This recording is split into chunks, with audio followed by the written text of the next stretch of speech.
पंचायत चुनाव हुआ था, तो आप लोगों को याद दिलाना चाहिए और उन सभी लोगों को याद होना चाहिए कि पहला जो चेक काटने का अधिकार मिला था वो मनरेगा के तहत 2012 में मिला था। पहला चेक काटने का अधिकार मिला था, तो वहां से पंचायतों को अधिकार देने की बात शुरुआत की गई।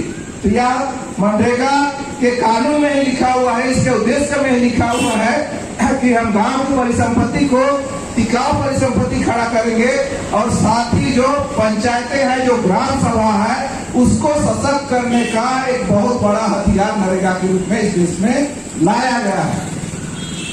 और यह भी हम बता देना चाहेंगे कि कानून में लिखा हुआ है कि जो फंड खर्च होगा मनरेगा में, उसका कानून के हिसाब से 100 रुपया अगर खर्चा हो रहा है तो 50 रुपया मतलब 50% 50% पैसा का खर्च सिर्फ ग्राम पंचायतों के माध्यम से होना है। तो आपको ये मौका देता है कि आज अगर नरेगा बंद होता है, इसका मतलब है कि आपके माध्यम से जो काम है आप मुंह दिखाने लायक हैं, हम लोग मुंह दिखाने लायक हैं कि क्या काम करेंगे। तो मनरेगा के जरिए आपको एक ताकत मिलता है कि हम मनरेगा का फंड बड़े पैमाने पर गांव में खर्चा कर सके, वो पंचायतों के माध्यम से जाता है।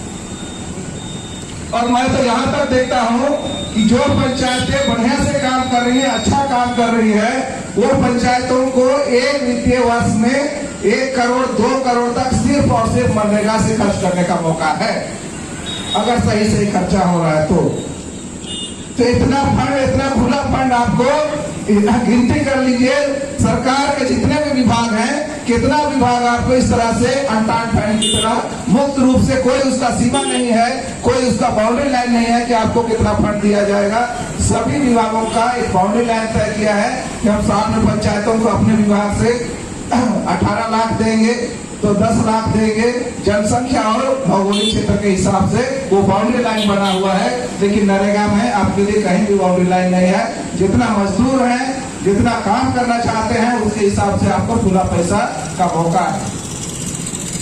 तो ये मौका एक तरीके से आपका ये जो नई प्रणाली आ रही है उसके हिसाब से संकुचित हो रहा है।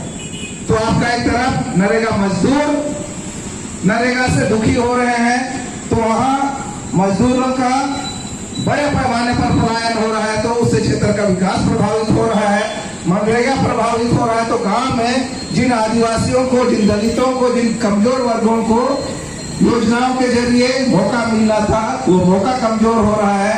गांव का जो विकास का जो सपना था वो सपना टूट रहा है। और उसी तरीके से जो ग्राम पंचायतें हैं, जो ग्राम रोजगार सेवक है, जो अधिकारी हैं, उनके नौकरी के अस्तित्व पर भी एक बहुत बड़ा खतरा मंडरा रहा है।